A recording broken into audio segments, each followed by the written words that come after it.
this in corporate plays. We'll groove through it all in funky ways. So join us now, let's find our way. Listen to bits and pivots every single day. Ooh, get money, get paid. All right, this is part 2 with Carole, or Caroline Maloney. We're going to talk about taking risks in your career. It's something she's done a lot of, and we both have some opinions there. And also, just flat out going to ask her, which types of BDRs would make good BDR managers, which types of BDRs would make good enablers, what they can do to start prepare now. So give it a listen. Also, do me a favor, if you want to support the podcast, like, subscribe, comment, ask me questions in the comments. I will answer, and share it with your friends too. See you after the episode. Thanks. Absolutely. And I think it's a double-edged sword for me. I love my curiosity. It's led me to, again, where I am today, which I love. I think the tough part is I didn't really know anything about community marketing. I just sort of had a vibe. I just sort of had a sense that it would be something I'd want to explore. And here's the thing, Chris, I'm young in my career. I don't have kids. I don't, I'm not in a place where I need to stabilize. So I think at the time I was like, heck, why not give this a shot? If not now, when? I think 5 years from now, when I am, married, have kids, settle down somewhere, I won't feel as, curious or courageous to try new things. Yeah. So I had a good friend who was the VP of brand and community at Apollo. He reached out to me actually and was like, hey, I have a really great role for you if you're down. It's kind of a bit of a mix of everything. So it's a mixed bag for sure, but it's mostly a community role. Would you be down? And I took it, and it was a consulting gig. So, fully contract work, which was so different than being full-time somewhere. Not just how you get paid and the benefits or lack thereof, stuff like that, but you just don't really feel as much a part of the team, I think. You're being brought in to consult and build this thing. So I don't think I prefer consulting to being full-time, hence why I'm jumping back into full-time work. Yeah. But, here's the thing, I really wouldn't trade that experience for anything. People told me I was being stupid for leaving Redis. People told me that I was leaving a really great thing. And they're right. I was leaving a great thing. It's a phenomenal company. I loved my job. I loved my team. I could have easily stuck around, and kept going at Redis. And sometimes I wish I had. Sometimes, I'm kind of what happened, happened. But I think what's important is that I learned how the other half lives when I broke into marketing and community. And it was really interesting as a seller, primarily an individual contributor, to see how marketing functions and priorities in marketing and stuff like that. So really would not trade it for anything. I loved that experience. And I'm sure what you learned is that marketing actually doesn't do anything. They come into work at 10:30 in their yoga clothes, and they leave at 2:30. They just type some shit up, and we got all these hot leads. They signed up with Yahoo email addresses. Come on, man. I plead the fifth. Well, it's funny because community is a relatively new focus for a lot of companies, for a lot of marketing branches or sales branches. And so I had this whole uncharted territory in front of me, not just at the company, but in this industry.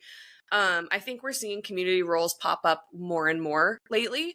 And I don't mean to suggest that it has never existed before now. It totally has. But it was interesting to build something from scratch that has essentially never existed before in this niche.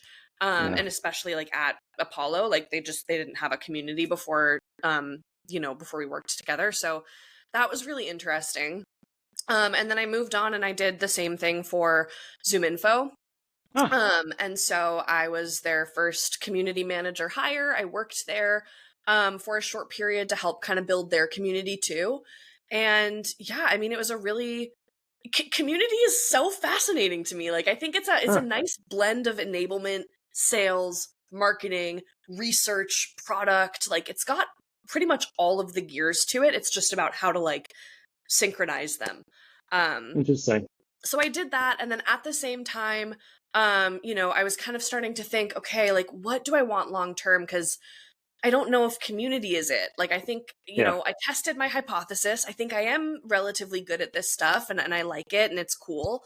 But I don't know if this is where I want to see myself 5, 10 years from now. Like, I think my bread and butter is sales. I think my Yeah. heart lies with sales, whether that's enablement or leadership. So I just got real with myself and I was like, what do I want in my career? Because for me, like, I didn't want to have to keep going from job to job and like consulting gig to consulting gig. Like, I wanted to land somewhere, plant both feet on the ground, and buckle in for several years. Nice. So that's what I wanted. That's awesome. No, I love it. And I love your experience and your resume. I sound like a recruiter now. I love your experience and your resume. But like Thank you. one of the things I did in my career was like I chased big logos. So you mentioned like Apollo and Zoom Info. Like that feels great having that on your resume, let's be honest, right? Sure. Great And company. then also like you could have for that duration, you could have stayed at Redis and learned a thing or two. But I think that experience you have as a community builder and working in marketing, I think that's going to pay way bigger dividends throughout your career than having if you would have spent that extra time at Redis. So, it's the right decision. I think it was the right decision too. I think it was an awesome career move and a nice little like, a little side venture, Yeah. side quest. Boom, there you go. I So love when you were thinking about like, okay, community's cool, I've experienced it, I know what it is, I feel satisfied here, I want to move on to the next thing. Were there any like, I guess like exercises that you did, like pro cons list or anything, or was it really just like you had this shit kicking around in your head and you were like, boom, that's it, sales leadership? It's a great question. I mean, honestly, I did make a ton of mental pros and cons lists. I think I knew from the start that enablement and sales enablement and sales leadership, fundamentally very different, but they have a lot of similarities and crossovers. So I knew that I would be happy doing either enablement or leadership. But I Yeah. think what tipped the needle for me and really like, or what moved the needle for me was wanting to be that person who my first ever boss was for me. Like, Oh yeah. being still so inspired by her, wanting to bring on new team members, introduce new people into this space, get them really good at their jobs and promote them. Like, that excites me Ah, beyond words. And I think in enablement, it's exciting too, because you definitely have a hand in that, right? Like, you're yeah. training these reps, you're building the frameworks for their success. But I didn't want to just be building that stuff. I wanted to be implementing it and in the weeds, like day to day with these people. So that's what moved the needle for me. And that's what eventually made me say, you know what, I'm going to gun for SDR leadership roles or BDR leadership roles. And I saw the opportunity at Armis, which is the company that I'll be announcing on Monday. My first day is Monday. Nice. And I immediately sent connection requests to a ton of leadership folks there, trying to get my foot in the door. It's a really tough market. I think for those Yeah. listening who are on the job hunt, you don't need to hear it from me. It's a tough freaking market. And you got to be able to do what you can to get your foot through the door. So I sent, I didn't just reach out to the hiring manager. I reached out to the recruiter, Yeah. the person who might be her boss, his boss, their peers, just kind of trying to introduce myself and familiarize myself with them, which landed me an interview, and the rest is history. So I'm Hell really yeah. excited. That's the move. Well, a couple things. One, I know you're going to be wildly successful at this because you have an awesome why, that's all about service and helping people, which I think is, I mean, for me, that's the foundation of most things I do, most of my motivation. Being of service is just the most wonderful place to operate from. And then also having the context of being in marketing, being in enablement, and now as a sales leader, being able to kind of push your people that are under you as to how to leverage those different things properly within the organization to really get more out of their role instead of just Mm. being a sales leader who's constantly looking at dashboards and pinging reps the last week of the month like, hey big dog, what's going on with that deal? Hey big dog, what's going on with that deal? It's like the notes are in Salesforce, man. Like, I don't have an update. You know what I know. So there's a lot of bad sales managers out there that just do that. Yeah, yeah, So that totally. was one. And then okay, your move as like how to penetrate that account. Basically, you're prospecting into an account nowadays when you're trying to get a job. The days of just going to LinkedIn, submitting your resume, like I've been on the other side of that. A company I was consulting with was trying to hire an SDR. This is like a small, like one person company. And we're like, okay, we'll put an ad on LinkedIn. He put an ad on and he shut it off after 3 hours. He was like, I'm overwhelmed. I have over 1,200 applications. I don't know what to do with these. So Oh my gosh. if you're listening and you're one of these people that's like, man, I put my application in there 20 times every day on LinkedIn, they're going into this giant pile. And like you have to be a unicorn and a needle in a haystack for Yes. your keywords on your resume to trigger whatever algorithm or AI they're using to pull you in. So you have to do what Carole did here. Not Caroline, but Carole. You have to do just like you're prospecting into an account. You have to find, your Yeah. economic buyer, your champion, your influencers. You have to Plant it. warm them up on LinkedIn for a couple weeks, then get an email, get a direct dial, and give them a taste of what they're going to get from you once they hire you, and reach out and It's prospect into them. And I want to say I don't think this should be how it is, but it is how it is. And so it's Yeah. unfortunate. I'm looking forward to the market hopefully getting better for us in tech and this not being the case forever, but for right now it is a tough market. So a couple things that I did, like, warmed them up, essentially acted like this was an account that I was prospecting into to sell myself. Follow up is really important. I know that this sounds super cheesy and maybe everyone's told you this, but like you do have to follow up with people who interview you, but don't just say, hey, thanks for your time. It was great to meet you. I hope we get to work together. Like try to call something out from the meeting, right? Try to like remember something that they said, plug it in there, maybe ask a question. I think that that's a really kind of integral part of building relationships with people. So that's super important. I also think like something you said about keywords on your resume, like that stuff like that is so missed. This is Noah. Noah sells software. He's not LinkedIn famous or anything, but he's a solid sales rep. And like a lot of us, he's faced some serious bad luck over the past few years. First, there was a layoff due to COVID, then came a rift due to economic headwinds. And just when he thought he'd found the right fit, the company he was at got acquired and he was let go shortly thereafter. Noah's resume looks bad, like really, really bad, and he worries that his luck is never going to change. He fears this pattern of bad luck is going to continue, and he's going to be constantly looking for the right job. His confidence is at an all-time low. In his weakest moments, he wonders if maybe sales just isn't for him. It's not just about finding the next role, it's about finding stability and overcoming the perception that he's a job hopper and unreliable. Noah discovers a course called Elevate Your Sales Career, designing a 5-year plan for success. It promises to arm him with insights, knowledge, and frameworks to determine exactly what he needs to do to change his luck and turn his career around. After taking the course, Noah steps back into the job market with confidence and a reliable plan for a stable, successful future in sales. Nowadays, because we've been told for years that our resumes don't matter and it's just LinkedIn that matters. Unfortunately, that's not really the case right now. Like resumes will get your foot in the door for most companies. So I also think references, like leverage your network, build and leverage your network. Don't be afraid to DM someone who you kind of barely know, asking them to put in an internal referral for you. Most people will say yes. And some people will be like, hey, sure, I'd potentially be open to it. Do you want to share a little bit about why you'd be a good fit? Great, do that. Have that ready to go.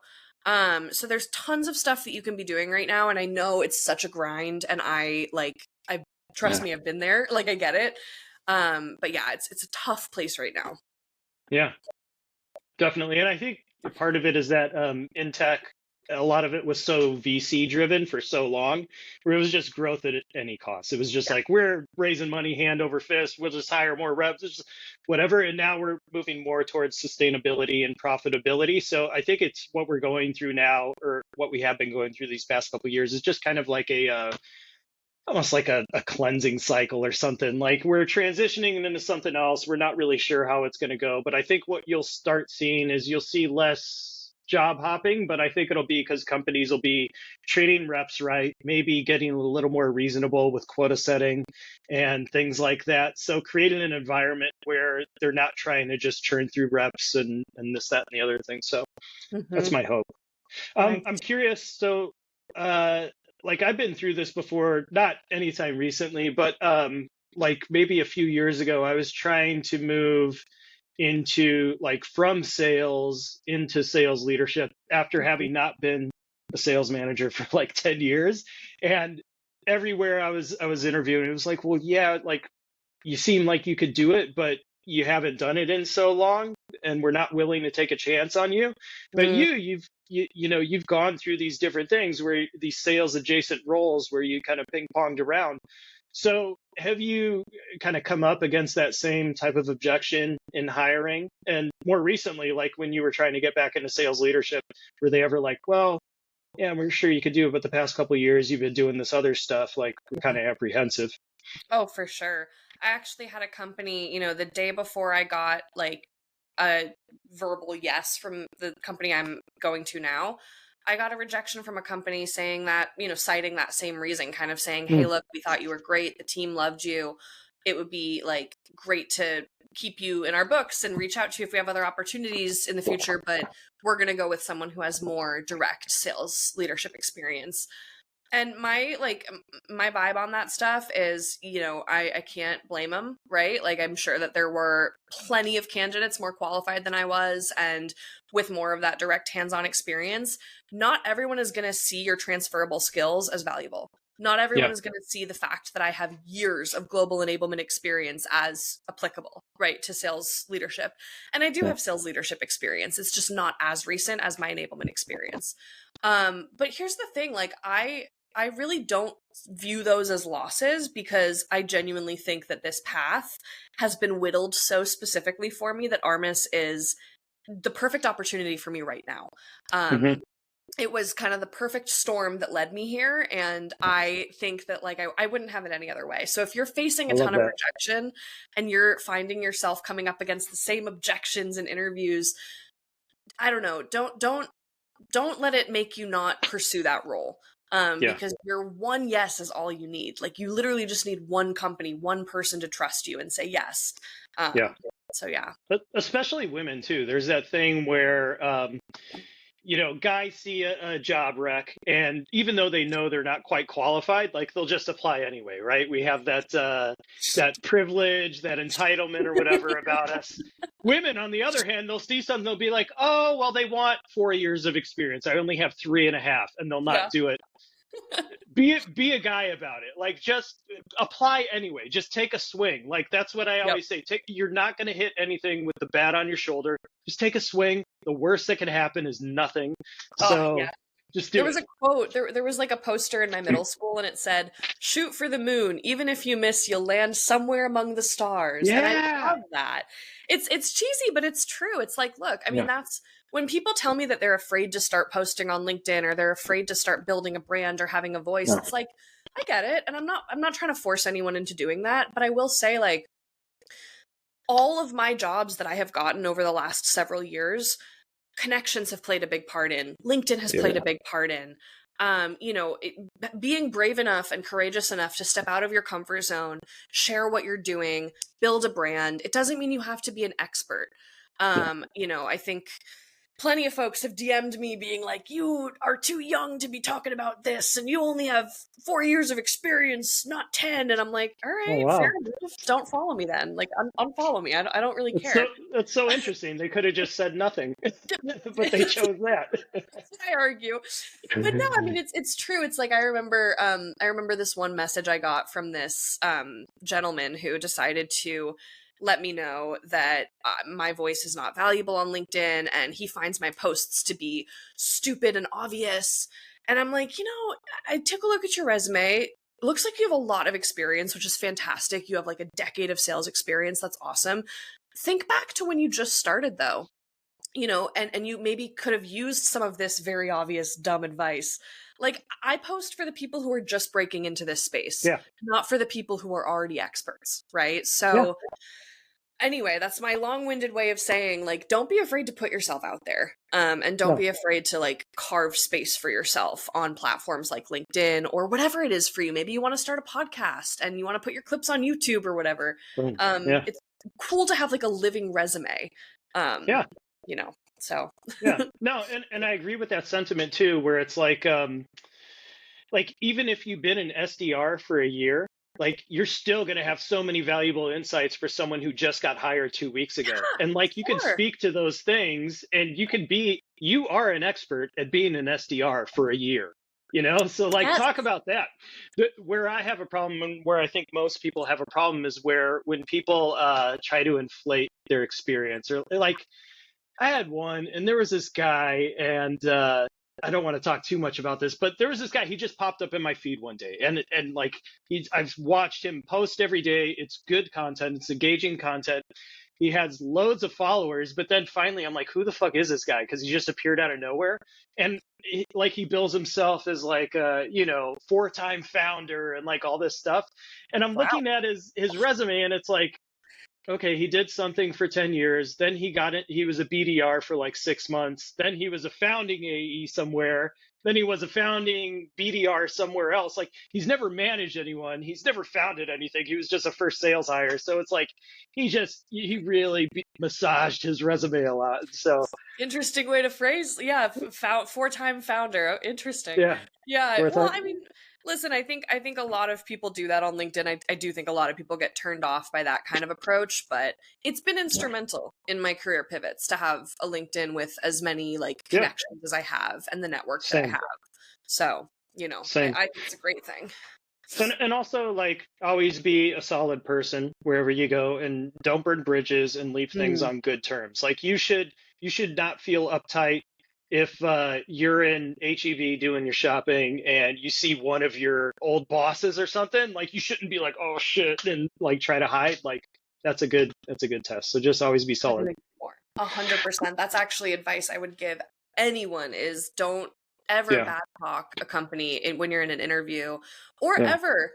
I mean, seriously, like save that stuff for therapy or girls' night or something where you know that it's like, a good environment to like air your grievances, but like if you have grievances to air. But no, that's been really important to me. Or like I would say, don't say anything you wouldn't say to their face directly. Yes. Like, Yeah. so okay, so I have we'll land the plane in a minute here, but I have like a couple quick hitter questions. So okay, someone's a BDR, they're interested in getting into enablement.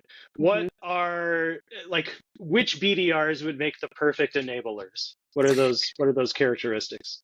Well, I mean, I think you have to have a natural ability to work within frameworks. You have to have a natural ability to build those frameworks.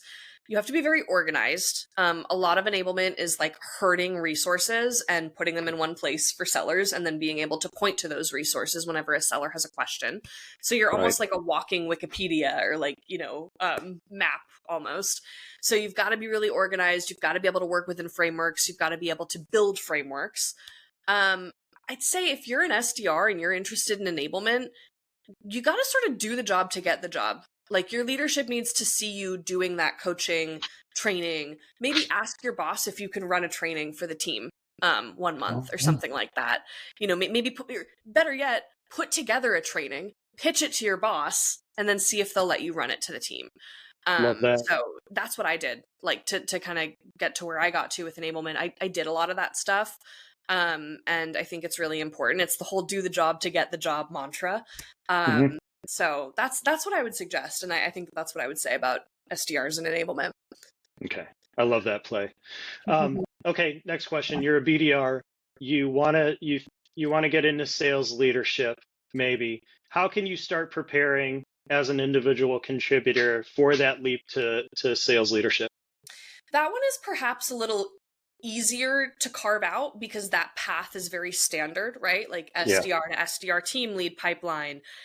Same way with SDR to AE pipeline. It's very carved out and it's very standard at most companies. So I would say first things first, leverage the resources that are offered to you. Is there a career progression at your company that tells you what you need to do? In a lot of cases, there are. If you work at one of those big companies, like I remember ZoomInfo has phenomenal career progression stuff. It's like built into like the Yeah. program. And so if you work at like a big company, like a ZoomInfo, a Salesforce, like, SalesLoft, maybe see if there are resources provided to you for how to progress in your career. I would say though, similar to enablement, right? You got to sort of do the job to get the job. Start being a coach or a peer to your team. Make a call playlist of really good calls and really, tough objections or something like that. Put together some resources, run it by your boss, throw those resources in your team Slack channel. Start being as proactive as you can be and start trying to get a sense for how to make your boss's life easier. Like, what does your sales manager do right now and what could you help them with? Like, hey boss, like I know you run this training every single week.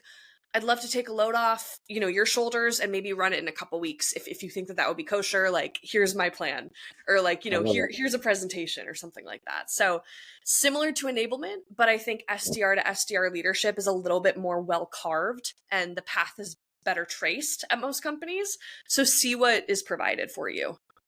What are some of the most horrible aspects of enablement and sales leadership that people should be aware of before they get into it? Sales leadership, I'll start with that one. It's a tough gig. I think you have to have a lot of really hard, awkward, terrible conversations with people. And ultimately, you've got to get comfortable hiring and firing people, which is tough. And I don't think it's anyone's favorite part of the job. And I say that like hiring and firing, I don't think is anyone's favorite part of the job, because hiring, it's like you have, like you said earlier, 1,200 candidates to sift through. It's like, how can you be sure you're picking the right one? There's a lot of anxiety, with that piece. And then putting someone on a PIP or, eventually having to let someone go. Like that's, I think, heartbreaking and not anyone's favorite part of, being a leader. So you've got to really be prepared to have those hard conversations and almost like, almost like put your sunglasses on and kind of just, have at it and do what needs to be done. I think with enablement is one of those things, it's one of those roles, I think, where sellers are going to inherently not mistrust you, but they're going to inherently not like want to listen to you as much as they do their peers or people who are actually quote unquote like doing the job. So you might get a lot of pushback in that regard. And I also think a lot of sellers see enablement sessions as like, here we go again, another freaking training session. Like, so, I think that's a tough part of the job for sure, is not being a seller or a sales leader, but still having to run these trainings and tell people, hey, this is how you do it. I promise. Do this. I promise it's going to work. And they're like, So really like difficult all around. It's got to be something that you level up for. Nice. Okay, how did the skills and the techniques and some of the things that you learned in sales, how did that influence the way you approached acting? I think at all. It was the reverse, actually, for me, I think. Because I was a professional actress for my whole life leading up to breaking into sales.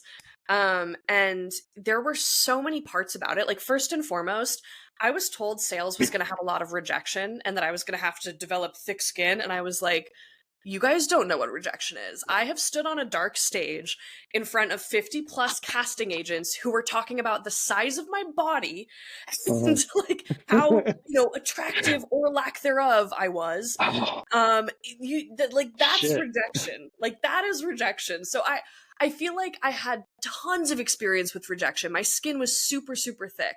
I was used to waking up at 5 a.m. to go stand in line with 300 other girls that looked just like me, singing 8 bars of a, music cut and getting told next, like that was rejection to me. So when I started in sales, I feel like I had that thick skin.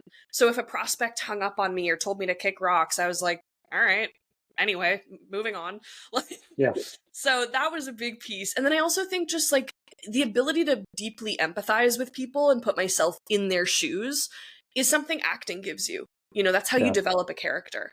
And I think that that's, something I do when I think about persona pain points and how to really access someone else's like, humanity by way of saying, hey, I know this is a pain that you deal with. This is a challenge that you deal with. It sucks. We have XYZ customer that dealt with the same thing. Here's what we do to solve for that. Nice. So I think those things were huge. Nice. Excellent. Well, where can people hook up with you and follow you? And do you have anything to promote specifically? Gosh, I'm based in Austin, Texas. So if you're also based in Austin, you ever want to, grab some coffee or jam out or whatever, I'm here and I'd love to. I'm on LinkedIn. I'm at Caroline Maloney on LinkedIn, although I think I'll probably change it to Carole at some point.